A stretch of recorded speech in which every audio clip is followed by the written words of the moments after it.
दर्शकबिन नमस्कार। के तपाईहरुलाई पनि तरकारी खेतीबारे कमर्सियल्ली धेरै कुराहरू जानकारी लिनु छ भने हाम्रो यो भिडियोमा जुट्नु होला। हामीले एउटा कमर्सियल व्यावसायिक रूपमा तरकारी खेती गर्ने किसानसँग केही कुराकानीहरू गरेका छौं, जुन कुराहरू तपाईहरुको लागि पनि काम लाग्छ। सुनौ है त। हजुर सर नमस्कार। हजुरले अहिले के लगाइराख्नु भएको छ? अब प्लानिङमा के छ यो फार्ममा?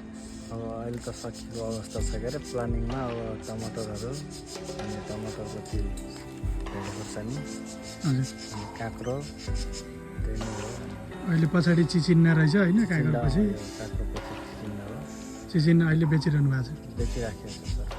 अनि धैचाको कुरा गर्नुभयो। धैचा चाहिँ कति छ? 2 महिना धैचा लगाएर त्यसलाई पुर्नुहुन्छ के हुन्छ? 2 महिना जब अलि साह्रो हुँदैन भने त्यो चाहिने त्यो मलको लागि हो के अरे।